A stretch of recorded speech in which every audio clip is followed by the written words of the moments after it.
I just couldn't physically stand up for that long. And then of the evening, on that first day, there was a dynamic meditation. And I don't know if you've ever come across a dynamic meditation. We often think of meditations in the, sit cross-legged in silence, go on a journey. That's the, stereotypical image of meditation. But a dynamic meditation, hence the name, it's movement. You don't stop moving. And it's all about releasing things that are stuck in the body.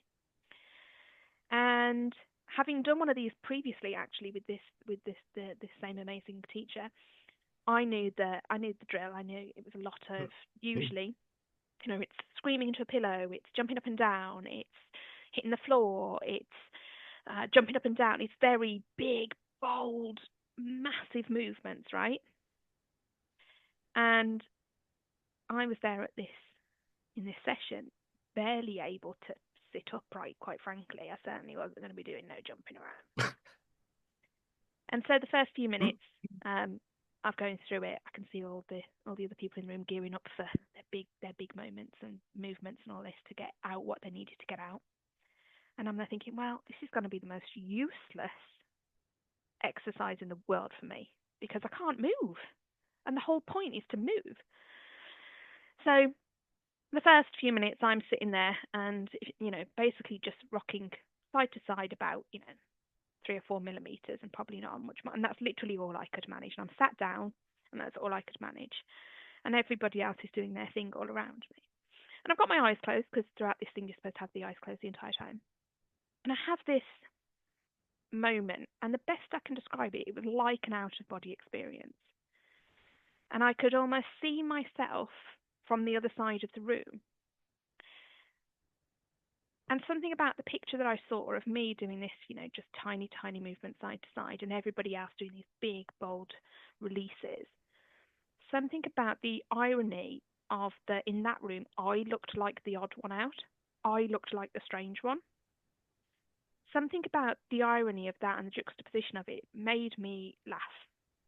Absolute hysterical, tears rolling down your face, that kind of don't think you can stop laughing.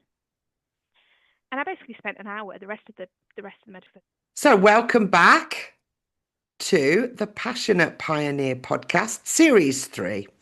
You know me, I'm Beth. I'm the passionate pioneer, as I'm known in my industry. And this podcast is your connection to spiritual awakening experiences and the path to joyful living. And today I'm joined by Samantha Halliwell. I'm going to call her Sam. So Sam, for people that don't know you, would you mind giving us a quick introduction before we dive into your delicious story? Yeah, of course. So I am known as the Endo Coach, and that came about from starting with my own struggles with the condition and all the challenges I had with it. And then a few interesting moments, coincidences, if you like, synchronicities, occurred that made a difference in how things were showing up for me in my world quite considerably. And with the start of my own healing journey, not only on the condition, but also just on a much wider scale. And from there, I then got very much this source-led vision, a calling, if you like, to help others with the same thing. Started experimenting with friends and family with their permission, and started replicating the same results. And so my big vision is to bring this in a way that can heal and help other women suffering with endo and similar gynae conditions to be able to heal in a different way that brings in the science and the soul. Nice. So endo is obviously endometriosis. Yeah. Endometriosis, I should say. I pronounced it wrong. Endometriosis. And that started your healing journey. Yeah. And the foundation of the Embodied Alchemy Method. Yeah. Which we'll dive into as your story unfolds. So let's go back to the beginning then. Let's go back right to the beginning when you were obviously sick. This was the start, wasn't it? Mm-hmm. Mm-hmm. And you probably, I don't know, tell us what your life looked like when you were going through all of those struggles, Sam. So, as is often the case with many people who are eventually diagnosed with endometriosis, the journey even to diagnosis was quite long. I had, from my early 20s, I suffered every month with incredible pain, discomfort, challenges, just getting through the day some days. I was dismissed for a long time, trying to get answers onto what was happening. I had all sorts of things suggested from IBS and gastric issues, right through to appendicitis, right through to being told I was making it all up, even. And yeah, unfortunately, sadly common as well. So Sadly, very common, right, Sam? very, Yeah. very common. And it's why, endometriosis is a disease. The average time for diagnosis in the UK is 8 years, 10 months, just to get diagnosed. No way. hmm God, that's So that's not a good statistic, is it, for the it's NHS? it's not a good statistic at all. And I mean, and even in the private sector, it's not much different either. It's less about the waiting times and more about the understanding and the recognition of the disease still now. And back then it was even worse. I mean, there is a bit more known about it now, but still, sadly, not enough. So yeah, I was struggling every single month, and even when I eventually got the diagnosis and had my first laparoscopy, which provided some relief for quite some time, it wasn't very long until those symptoms came back and came back with a vengeance. And that was pretty much the cycle that I was living in. Was I'd have a laparoscopy, which is pretty decent surgery for it's not major surgery, but it's still decent surgery. And I'd go through that, get some relief for a short while, and then, about 2 years later, usually on average, everything would come back, and I'd be living with trying to just get through the day, taking massive amounts of pain medication just to try and function vaguely as a human being whilst trying to also hold down a full-time job. Ended up getting a very strong relationship with a hot water bottle because that's the only thing that would just take a little bit of edge off, but then causes other issues, like even now, years later, I've got permanent scarring from the amount I would use it. So it was survival. It was just trying to survive. It affected every part of my life, again, quite commonly, and also affecting my fertility. And one of the many appointments I had was then around fertility, and the fact that the doctor said I would never have kids was the expectation. I did through a whole battle of fertility treatment and all sorts of things like that. Ended up having 3 pregnancies, two children made it, and yeah, for a long time I thought, well, this is it. This is what my forever is going to look like. Even the doctor said, we'll keep doing this every so often, and then there'll come a point where we can't do any more laparoscopies because it'll be too dangerous to do any more because a body can only take so many. At which point we'll do a hysterectomy. Not that that cures it, but it's about our only option. And then after that, you're kind of just stuffed. And that to me felt like a pretty poor prognosis. Really? But there's just so little out there. So one of the things I did try and do to actively help my endo, I am a bit of a geek at heart, and I researched everything I could get my hands on, and there's not a lot, but everything I could research I did. And one of the things I was trying was working on changing what I was eating in relation to my cycle, and also things that were in my environment, like the chemicals that were in my environment, and the kind of things I was doing energetically in terms of any physical activities. That was all based on a book by Alyssa Vitti, which was incredibly helpful. And I'd actively read this and was implementing it and was noticing some differences in how my endo was showing up.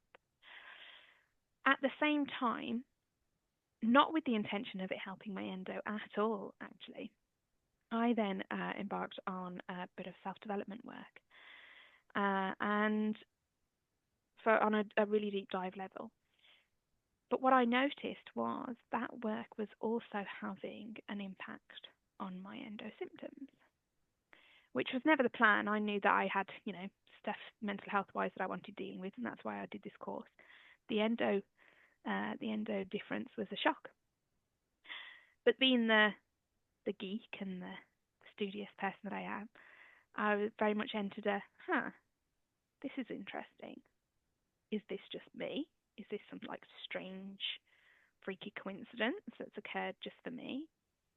Or is there something in this? Is there actually some reasoning behind why this self-development stuff is affecting how my endo was showing up? And again, started looking into the science, of which there was some, but not a lot. But there was a bit, and I could find some bits that would back it up, which helped my analytical side of my brain. And then the other side of my brain is very much a spiritual and soul-led vibe and mindset that I have. And leaning into that more and more, I could start to really pinpoint the things that were making the biggest difference. And then, as I say, eventually then moved to experimenting with some friends and family with the same or similar conditions. So whilst I call myself the Endo Coach, I don't just work on endo. It's just called that because that was where my own journey was from, right? And I noticed the same patterns I was noticing for myself, I was able to notice for other people too. And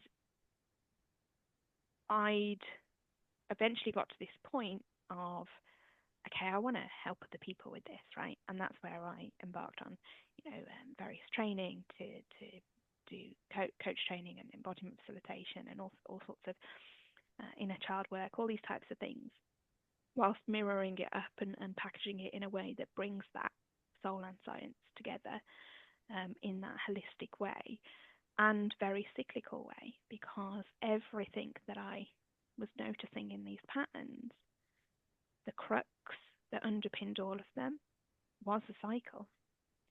Because no matter whether you're talking about mind, body, spirit, or anything in between, when it comes to conditions like endo, fibroids, adenomyosis, polycystic ovaries, all those kind of things that are so hormone and cyclical based, the solution is too. And therefore the approach to it needs to marry up as well. And that's one of the big core foundations of the methodology that I bring now to helping people, is not just who that person is individually and what they need most in that moment, how they are right now, but also where they are in their cycle. And the obvious thing that then always comes up whenever I say that piece is, but I don't have a cycle. And there's plenty of people with endo who don't have cycles because they're either on medication that suppresses it, or their cycle is so wacky because of the disease itself. And again, that's one of the other pieces that underpins the work that I do, is all women have a cycle, even post-menopause. All women have a cycle. It's less obvious in lots of cases. Tied to the moon, maybe a little. It can be, yeah, absolutely. That's one of the first places we look at for sure. And also, your hormone levels do still change. It just tends to, especially post-menopause, it'll change to a 6-week instead of a 4-week cycle quite often. But also, there's still ways to track it. There's still ways to identify where you're at, even when you haven't got the obvious symptom that gives you that signal. So by working in that way, it's really about approaching and honouring how we function as women. Yeah, that's really interesting. What a story, what an experience, Sam. So much to unpack. I've got so many questions already. So, starting with the fact that, it takes 8 years to get a diagnosis, a realistic diagnosis, and that's in Britain. I wonder how the rest of the world fares in comparison. It's not much different. It's not much different. Okay. It tends to be between 7 and 9 years, depending on the country, but it's ridiculous. I don't think I've ever suffered with endometriosis. I think I would know if I had. My cycles were heavy, very heavy at one point, where I couldn't walk and I couldn't move around. So possibly it was a little bit of that. But I do know I did have friends that went through it and suffered tremendous pain. and suffering. Yeah, I mean, Um, endo's a funny, tricky disease as well because whilst pain is one of the two most common symptoms, not everybody, even with the most serious version of the disease, even gets any pain. It's quite extraordinary that, and is part of the reason why the diagnosis is so hard to achieve, is there isn't even one symptom that everybody with endo has. And right. so it's like the most craziest jigsaw puzzle, and you've always got half the pieces missing. So that's where the difficulty comes. That it could be that there's so many women who will have endo and don't realise they even have it because they perhaps might not be having the most common symptoms, but they're whenever there's and again, this is why I also broadened the scope of what I do, because I found, similar to what you just said then, that some people present with things that could or couldn't be endo, but the solution is still the same. So any woman who has any challenges with her cycle or her energy around and relating to that, how she's able to show up because of that, the tools still work the same way, essentially, Well, that because would be it knows really that's there. interesting, very interesting for women listening because, and I can understand why it takes. I'm surprised it takes. I'm shocked actually. It takes 8 or 9 years, but it's the process of elimination with the doctors, isn't it? Because they try one thing, and they say, "Well, let's try this for a period of time. Okay, that's not worked. Let's try something else." And so it's just a repetitive cycle with the doctors while they try and eliminate some things if they don't know what it is. Yeah, partially, but also the only definitive way to diagnose endo is laparoscopy, which is surgery. It does sometimes show up on other, it's not like that's the only way. It does sometimes show up on scans and other bits and pieces that it does. But those scans being negative don't indicate that the endo doesn't exist. And this is why the phrasing is the only definitive way to diagnose it is laparoscopy. And even then, a vast majority of gynecologists aren't trained to spot all stages and signs of endometriosis, because it's a very challenging, even when you're looking on the inside of somebody, to see it, because sometimes the lesions can be microscopic. Right. So unless you have a high level of training in the disease itself, it's incredibly hard to diagnose even those who are in that profession. So it has this tricksiness to the condition that make it yeah, really really tough. So I in no way, whilst I am frustrated and find it so annoying that the diagnostic time frame is so long, that's never from a point of view of dismissing doctors any more than it is dismissing the patients, Yeah. because there's so much to it. There's so many layers to it that I often say again, one of the reasonings for why I do what I do in the way I do is that I don't believe endo will ever have a one pill cure. A lot of Right. people are looking for one. Right. I'd love to be wrong, but I really, given the research and that they've done as well, I don't think I ever would be wrong on that, and I feel quite confident in that, because there is so many layers to it, and because it's cyclical. Because even if they found a tablet that worked, say, during the menstrual phase of a cycle, that same tablet makeup working in the same way at ovulation is highly unlikely, like so ridiculously unlikely to be able to have that same effect. So I don't think there is that one pill cure ever going to be found for endo. Sadly, they will find things that will help, but I don't think they'll find a cure in that way, because it has to be so much broader. I'm really interested in the fact that you obviously, you're a bit of a nerd, as you said, and you like to do your research. And I do too. I mean, I think that once you reach a point of no return where you're not getting the answers you want, you either give up Yeah. or you go the opposite. So victor or victim, right? Yeah. Just become the victim, or you become the victor and you say, well, I'm going to start doing some research. And as you said, there isn't a lot out there, but you mentioned a book that you Mm. researched. Um, and then an really interesting thing that you said was the personal development. So you Yeah. started diving deep into the layers of what I call the conditioning, the layers of jackets that you've got on that are just conditioning from society, from parents, from friends, from teachers, Yep. from governments, All that. from everybody. It's just layers of crap, right? Yeah. Yeah. Which we've taken on. And when you start doing personal development, you start getting lighter. You start, you know, letting them go. Mhm. Mhm. Because Yeah. endometriosis is a condition, is a Mhm. disease like cancer. Mhm. And those are in my experience, Sam, and I'd like your opinion on this, it's where we're just holding all of that trauma in our body. Yes. Now, how was your personal development? What's your personal development story? What did you figure out in Mm. that experience? Yeah. Absolutely. And that this happens time and time again, and it's such an important part of this work is that trauma healing piece.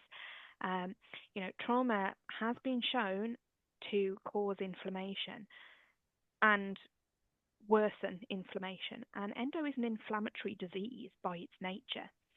So the link between the two, people could argue chicken or egg which came first. I have my own opinion on that, but people will argue. But either way, they influence each other. Endo deepens trauma, trauma deepens endo. Absolutely, that link is there, regardless. That the chicken and egg people will argue which came first. So when I was doing my own personal development, one of the first things that I talk about, the first big realization on it, of which, I mean, gosh, there were many, but the first realization was I was attending a retreat, and the retreat was actually based around wealth. Which, interestingly, then, from a mind-body mapping point of view, wealth is stored in the woman's pelvic area. So it was an intriguing, universal little Mm. wink, wink, nudge, nudge. I think that it was actually about wealth, but I had an insight about health. But there you go. So I was on this wealth retreat, and I was actually 4 days post surgery, so I shouldn't have even gone to this retreat. If the doctors knew I was there, they'd have probably chained me to the bed. But I'm stubborn, quite a bit actually. So I went anyway. But I was, on crutches, huddled over in the prawn position. And that first day, it was a 3-day retreat. That first day was hell. No two ways about it. I was in so much pain, literally clock watching. The seconds go by until I could take another lot of pain meds. Thinking to myself, why on earth am I here? I'm such an idiot for being here. And all these things, which, didn't help with the whole mind thing either. Couldn't participate in some of the exercises because I just couldn't physically stand up for that long. And then of the evening, on that first day, there was a dynamic meditation. And I don't know if you've ever come across a dynamic meditation. We often think of meditations in the, sit cross-legged in silence, go on a journey. That's the, stereotypical image of meditation. But a dynamic meditation, hence the name, it's movement. You don't stop moving. And it's all about releasing things that are stuck in the body.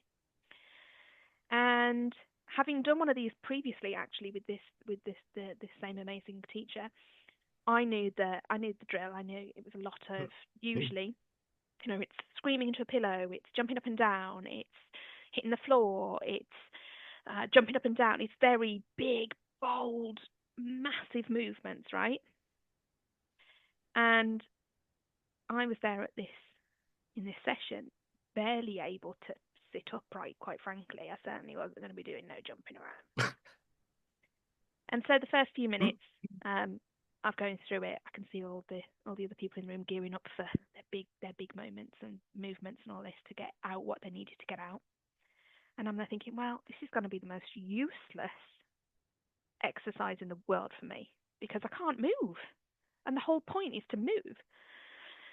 So the first few minutes I'm sitting there and, basically just rocking side to side about, 3 or 4 millimeters and probably not much more. And that's literally all I could manage. And I'm sat down and that's all I could manage. And everybody else is doing their thing all around me. And I've got my eyes closed because throughout this thing you're supposed to have the eyes closed the entire time. And I have this moment, and the best I can describe it, it was like an out-of-body experience. And I could almost see myself from the other side of the room. And something about the picture that I saw of me doing this, just tiny, tiny movements side to side, and everybody else doing these big, bold releases. Something about the irony of in that room, I looked like the odd one out. I looked like the strange one.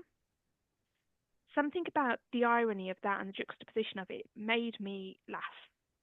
Absolute hysterical, tears rolling down your face, that kind of don't think you can stop laughing.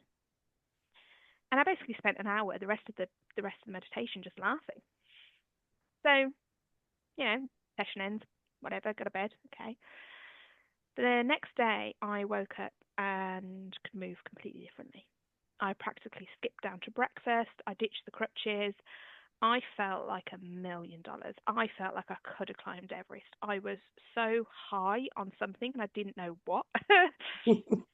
And I was baffled. And I remember sharing this at the retreat. There was a share at the start of the day. How did people get on in the evening session, blah, blah, blah. So I shared that, like, gosh, I feel so different. And a few people in the room were like, yeah, you look like a completely different person to who came in yesterday.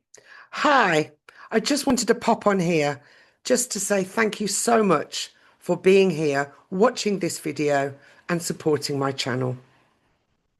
It is my honor to bring you these stories from these incredible women who are passionate about their lives and have alchemized their spiritual awakening journeys from service to self to service to others. If you would like to be part of my Passionista community, just grab a free copy of my workbook, which you'll find a link below. It's called Your Passionista Journey Starts Here. And start making those small changes to your life that you need right now. Thank you again for being here. Love you to subscribe and hit the notification button so that you know when all the new weekly episodes are live. Thanks again, Passionista. Much love and joy. Now let's get back to the interview. Even to the point where one of the participants, bless her, one of the other people on the course, she came up to me partway through the day and said, I don't mean to be rude, Sam, but were you telling a fib when you said you'd had an operation 4 days ago? Because I kind of don't believe you now. But that sounds really bad, but I just can't get my head around it. And I was able, and I remember distinctly lifting up my top because I still had the surgery bandages on. Because it was still because I hadn't had the stitches removed, so I still had those horrible pad bandages they give you. So I was able to lift up my top and show her and be like, yeah, I really did. I'm not lying. Here's the proof.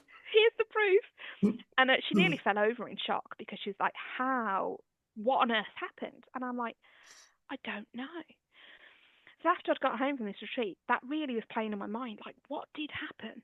What on earth was it about laughing for what was probably about an hour-ish change so dramatically physical symptom sensations when all, in inverted commas, I did was laugh? And that really then got me onto this, okay, is there something between this mind-body? And I'd heard bits and bobs about mind-body link, as everybody does. But it really just changed the inference to what I'd heard and made me go, right, there's something here.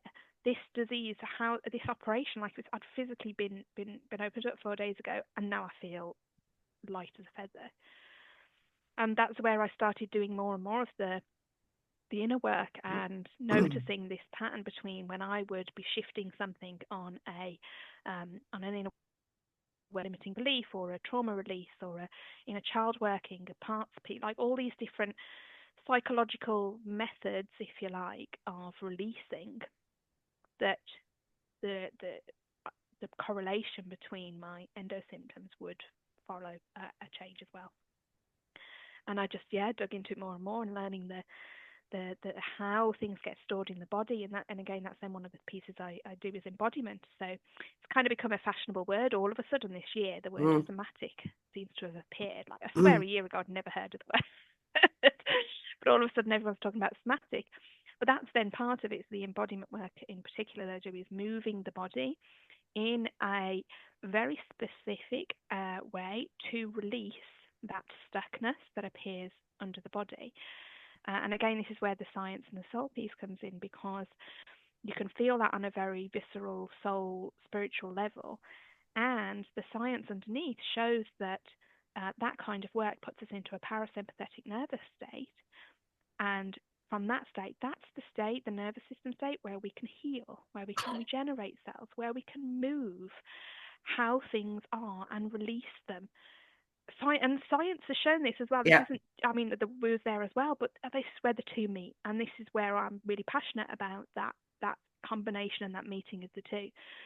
Because what I can see and feel energetically, others can see and feel under a microscope as well. And sometimes that means in the particular somatic embodiment work I do, there's no talking. And I'm the only one as facilitator who talks. And the beauty of that is it takes us out of the head and it puts us completely into our bodies and allows our bodies to do what our bodies do best when the right state and environment and the amount of safety and supportive environment is there. And that is healing. And it also, you know, that the way the fascia moves, the particular type of movements we do, it moves that fascia, it moves the muscles, it lubricates quite literally on the inside between and amongst our muscles and our tissue. And again, for something then like endo, where that's so important, is endo as a disease is sticky and it causes organs and things to stick together. It causes this movement and contraction of our bodily systems. And then different types of movement release that.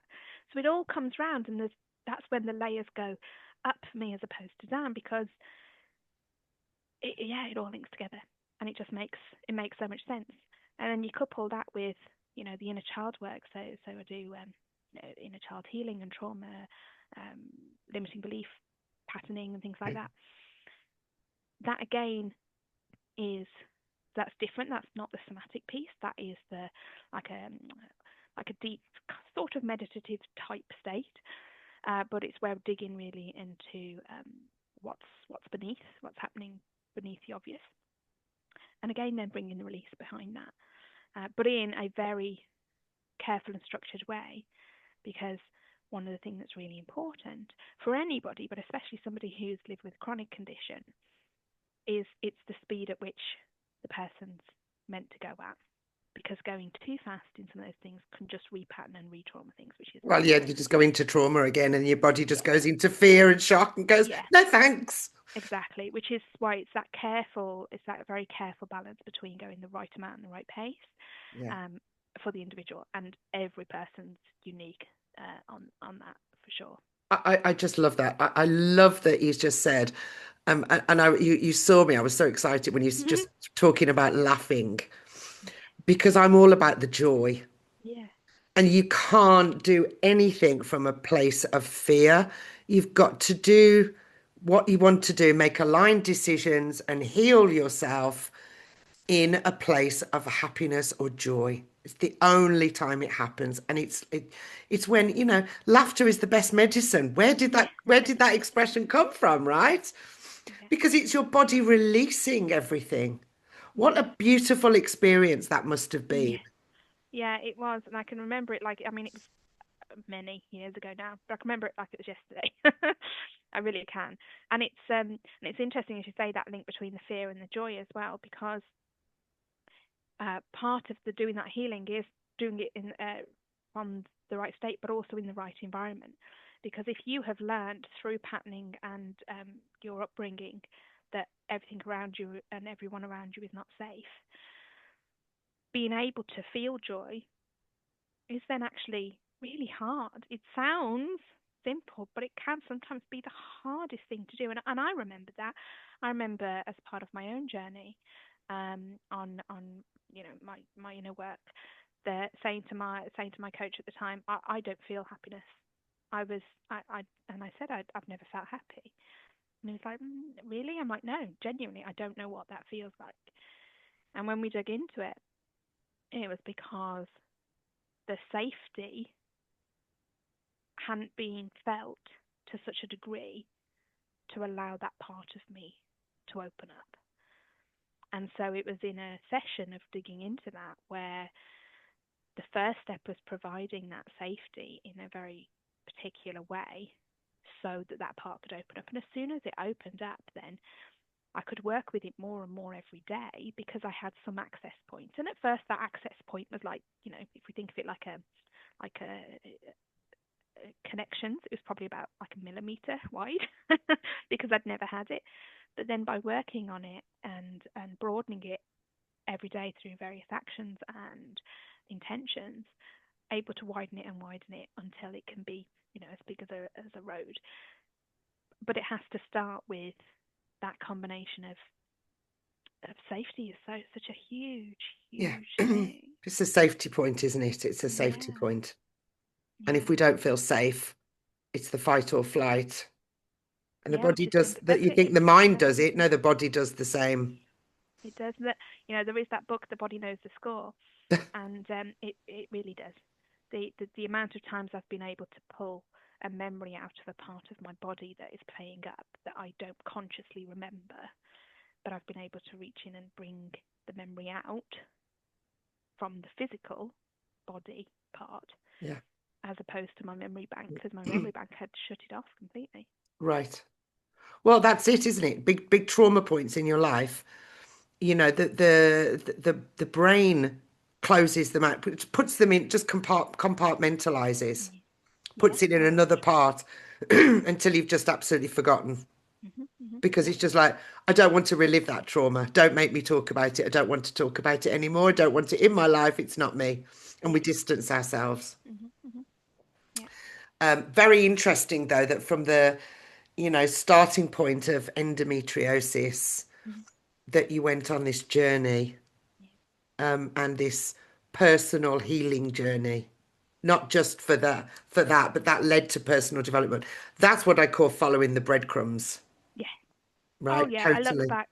I look back now, and you know, we're doing a few more interviews like this, but I've had to almost kind of try and pinpoint back the various points, because in some ways it's hard to remember everything, the chronology of it, because it felt like everything was the next right step. Even at the time, it didn't at the time. In fact, most of the time, at the time, it did not feel the right step at all.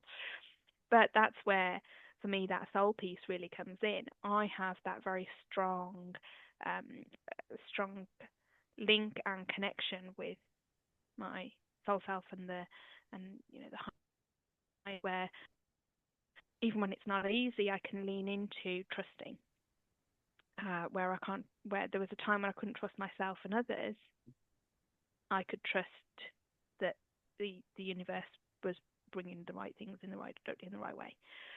I didn't have the words for it then, but I look back and there were so many times that happened, so many, you know, synchronicities, which I think is always a funny word, because you look back and you can't explain them. Well, most people just call them coincidences and write them off. But when you actually look and things just fall into place, that's a total synchronicity, and that just means it's aligned with you. It's right for you. Yeah. You know, if you keep hitting a brick wall, that's not the right direction, right? So if it falls into place and it's just, oh, this is next. Again, it seems just easy. It's in the middle of everything. You might not recognize it until you look back. Yeah. But if it's just the next available step and it feels right, that's the next available step. And again, the body is a big answer, a big clue to the answers there. If we're so that's why in the methodology that I the Embodied Alchemy Method, the first step that I take my ladies through is reconnecting with the body. It is the first pillar of that methodology, because with a condition like endo, it's very common to shut off that connection with the body. And understandably, you know, you get to a point where you feel like your body's betraying you and that it's against you because it's causing these big life-changing issues, right? And so you get to a point where you kind of almost go, la, la, la, la, I'm not listening in terms of the body, right? You just cut yourself off. And that then, it's come from a place of a protection mechanism. But the result of that is we actually become more disempowered and unable to feel into what's right for us in every aspect of life, not just the disease, right? So by having that first step of reconnecting with the body, that's why that's so key, because it's relearning how to trust that the body knows and how to feel into what it's trying to tell you. And for some women, that can take a while just to get past that first pillar, because they've unconsciously cut that relationship off.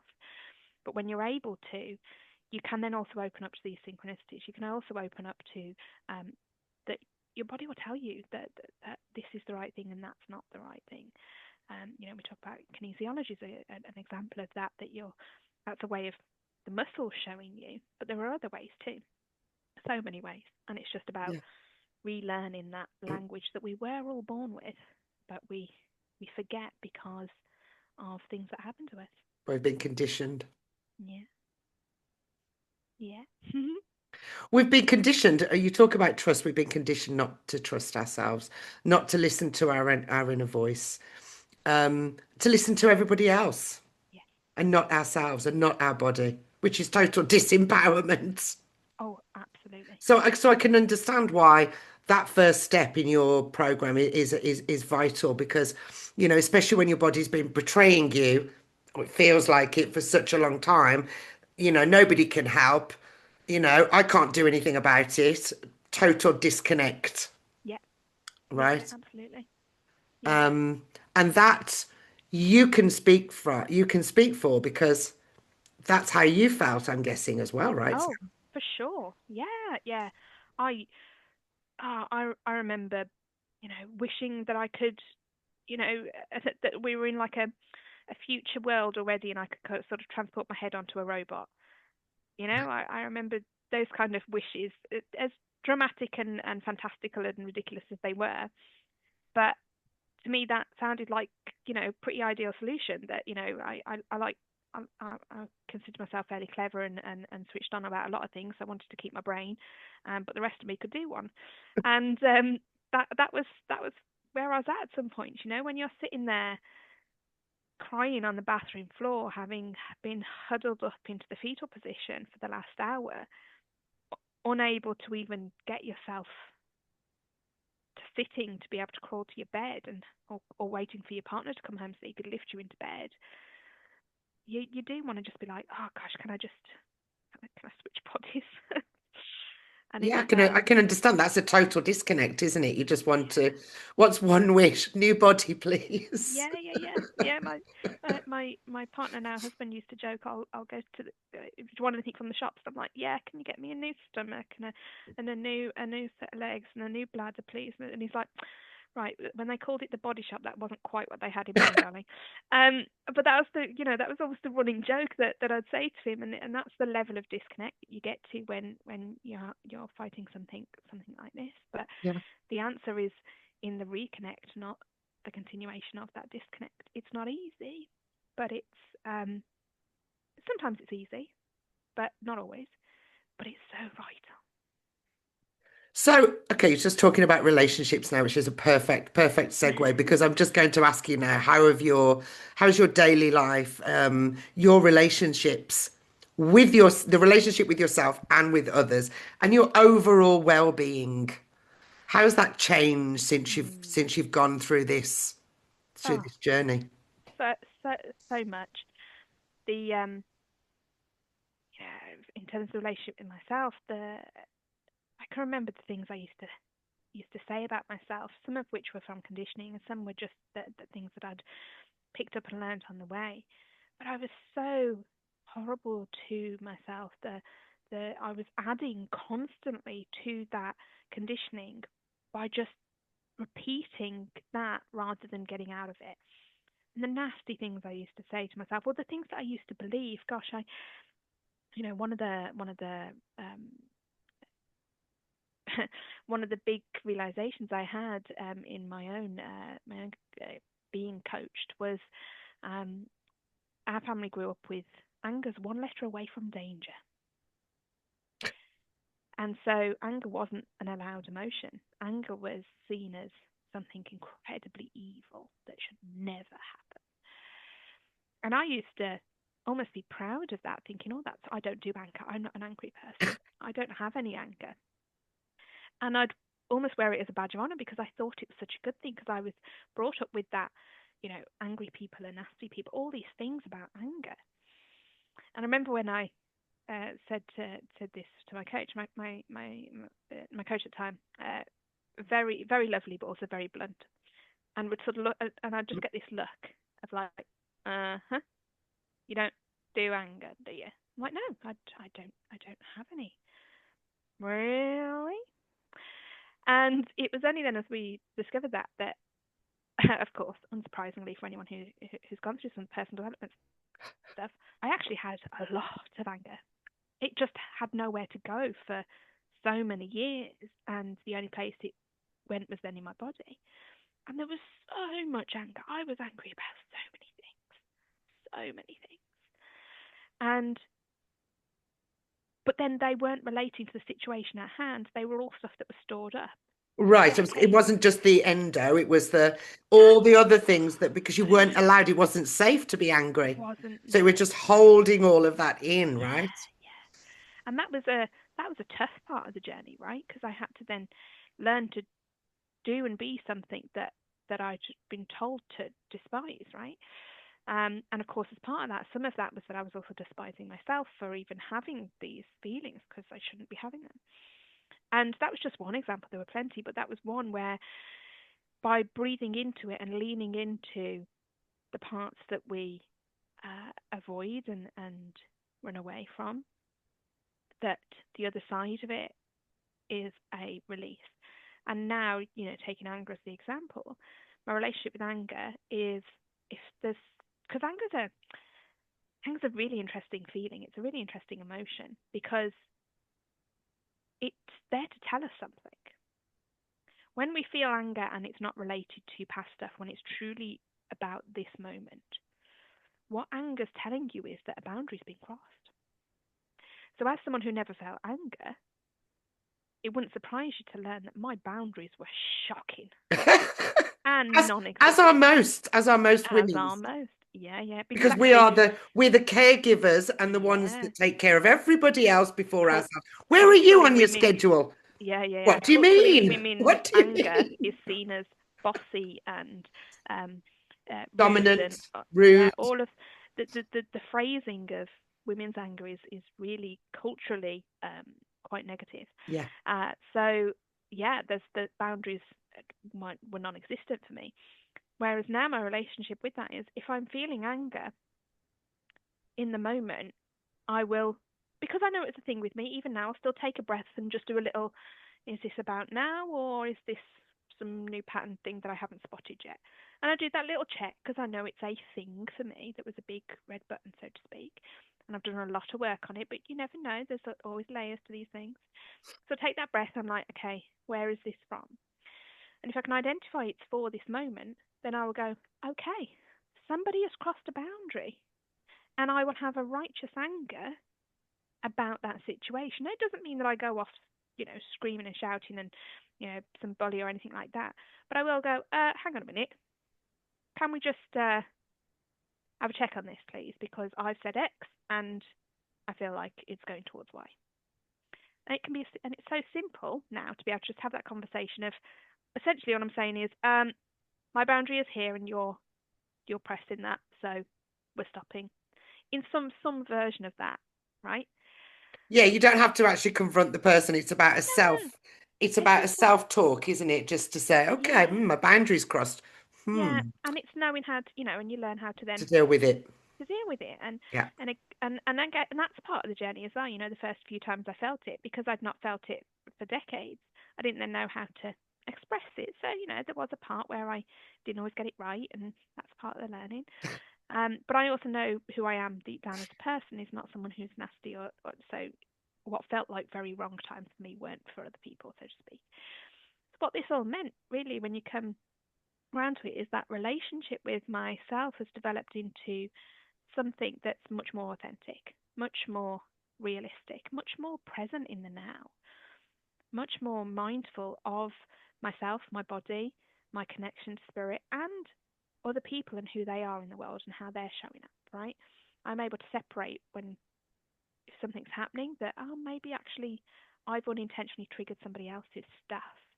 And this is actually nothing to do with me. I've just pushed up against their button. Whereas, my old patterning was everything was my fault. Everything that happened is down to me. I'd caused everything. Well, of course, because you weren't allowed to express anger, right? So you were just, yeah. it's all my fault, and I've just got to hold it in. Yeah, I was so repressed as a person, and so my relationship with myself's changed massively, and then my relationship with others, again, from that point has changed because I can go into a place now and show up as who I am, and people are able to respond to that. Whereas what we don't realise when we're holding and bringing around our trauma self, we're effectively bringing to every meeting, every cue, every party, every gathering, just walking down the blinking street, every situation where there's another person involved. If we haven't healed those parts, we're bringing every single one of them. We're not turning up as one person, we're turning up as 40.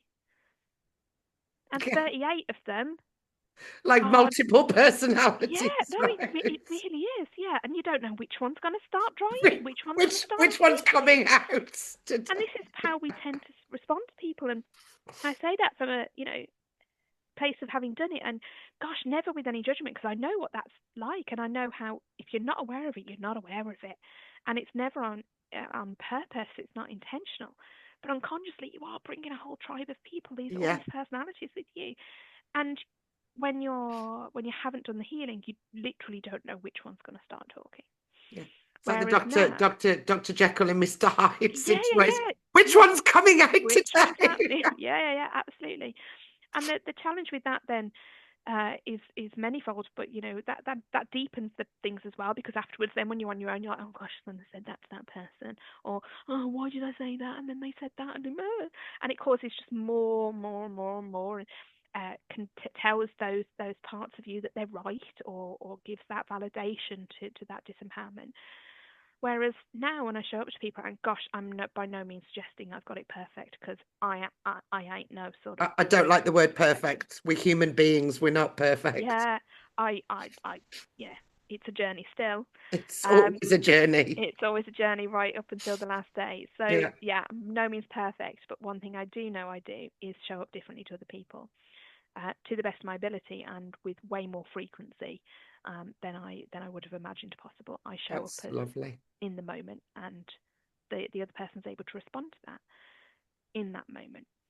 And then when it does get wrong, and I haven't shown up perfectly, and I've shown up in a place that perhaps wasn't ideal, I'm able to recognise it, and I'm able to go in those moments, instead of when I'm back on my own and spot that, I see what happened there, kind of things. Instead of beating myself up about it, I'm able to go, okay, so what's the lesson there? Okay, what's the thing I need to heal there? What's the piece that's holding me back? What part of me showed up instead? Okay, so let's go and do some work on her. It's a different approach of proactivity rather than pure reactivity and then shame. Yeah, there's a lot of benefits, isn't there, to itself. It's like once you've seen it, you can't put it back in the box.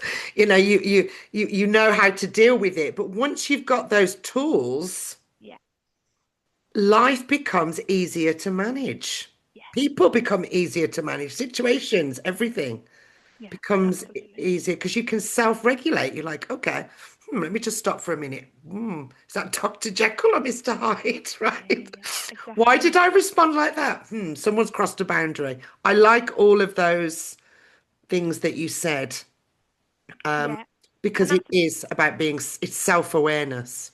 It is, and being able to self-heal then ultimately, which is, the place I eventually work towards with my clients getting to.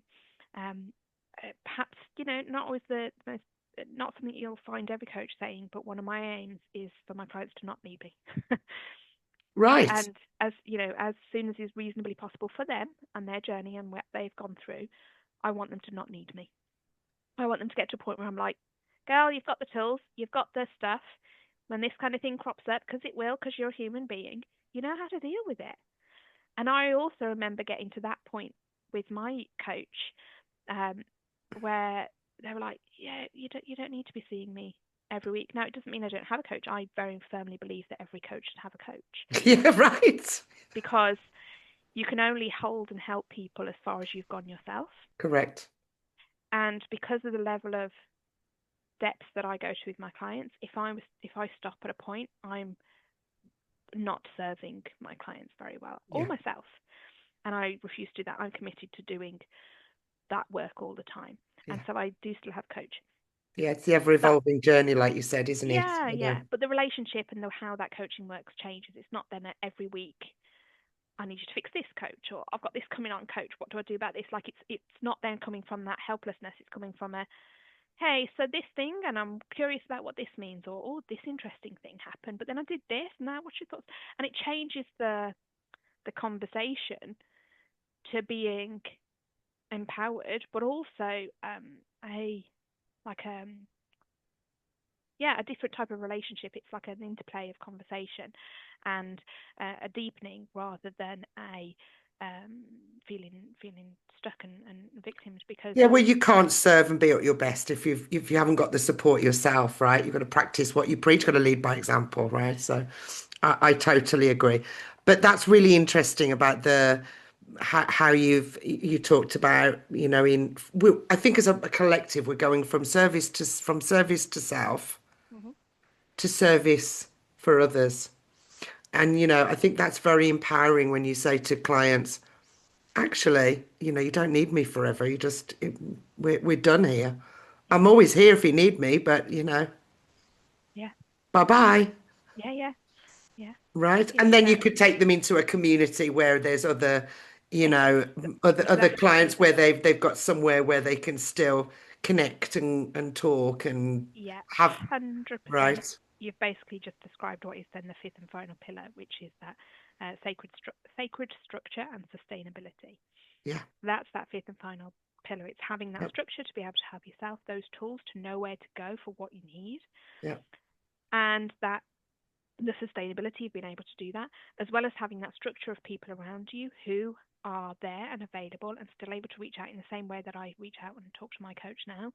And you have that connection with others who are at different parts of their journey. But also, one of the big visions of mine, I haven't quite got to yet, but is definitely, is I then want to get to that point of being able to have relationships with other coaches that can provide other different areas, right? Because there's, and from all sorts, it could be a business coach that somebody gets to that they need at that point, which I'm not. I work on that the body and the nervous system and that soul science piece. I know some bits about business, but that's not my niche. That's not my thing. So I want to get to this network of people where it's like, okay, you don't need me anymore. What is it that's right for you? What is your next thing? What's the next breadcrumb that's calling to you? And having done the work that we've done, you know what that breadcrumb is. You know when it's talking to you, and you can trust that it's the right thing that's calling to you. Oh, and by the way, you've said it's this. If you want, I can put you in touch with so-and-so. Right. And I think who that's happens to do that thing. Beautiful. I think that's beautiful. And I think the more women I see in business, where there are more now that are connecting and sharing and wanting to collaborate rather than tearing each other down, which happened years ago, right? Yeah. We're empowering each other now and saying, well, actually, I've taken you so far. Yeah. Here's the next step. Or here's the other step for you for the business or the, whatever direction you're going in.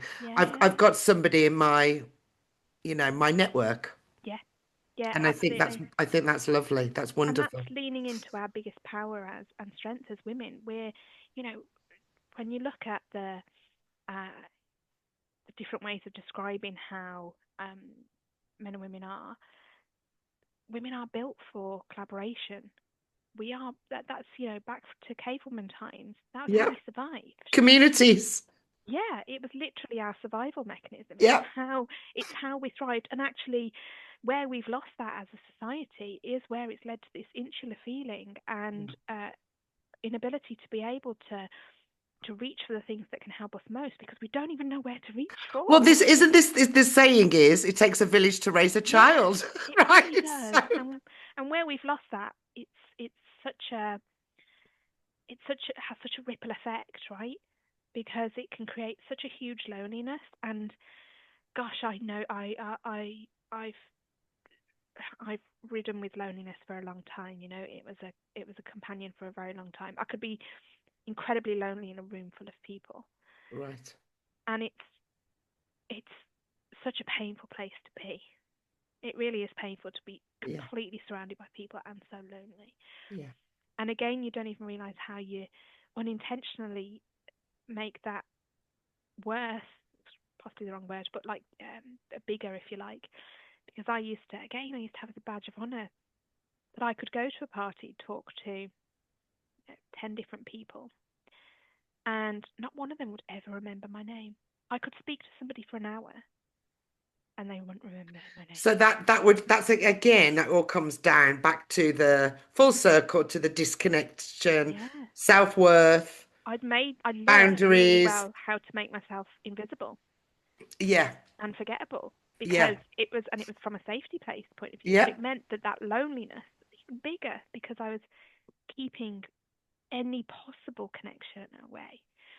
But when we can get to that connection and utilize one of our biggest skills as women is that collaboration and connection.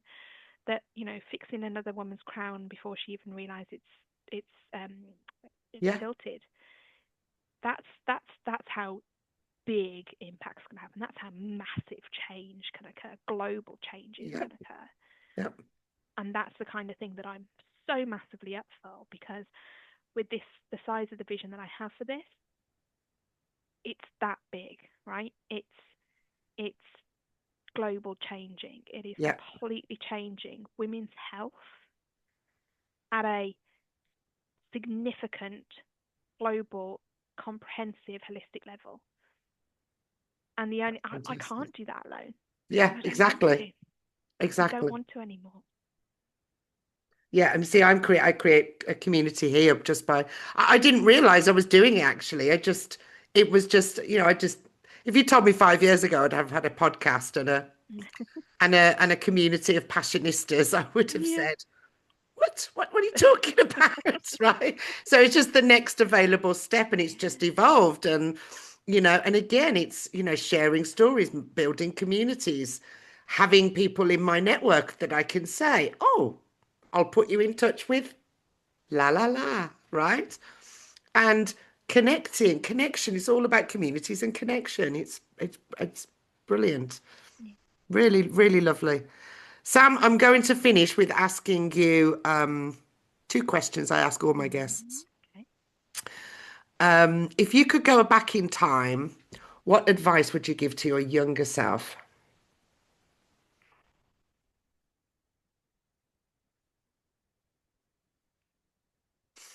Trust what you feel, even if no one else sees it. Nice.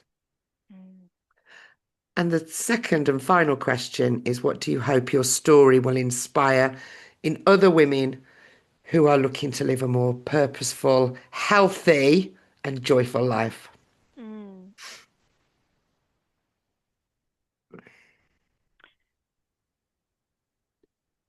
Even in the darkest places and the darkest moments, there's a spark that never truly goes out. Your pain can hold purpose, and your voice, no matter how shaky, no matter how troubled it can feel at times, is really sacred and can bring you the greatest change and the greatest options. Really lovely. Great way to finish. A million thanks to Sam for joining me today. Thanks to our audience for hanging out with us. We hope you found it inspiring and empowering, and you'll find all you need to know about both of us in the details below. So until next time, this is Beth, the Passionate Pioneer, and Sam. Thank you for signing off. Thanks again.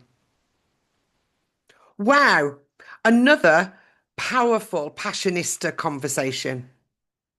I hope that this guest's journey, experience, and story has inspired something deep within you. Remember, it's about following the joy moments in your life. It's a beautiful dance with the universe. If you would like to dive deeper into your joy journey with me, you will find all the links below this video, including a link to a free workbook that will help you to start your joy journey. And until next time, Passionista, I'll say goodbye. Much love and joy.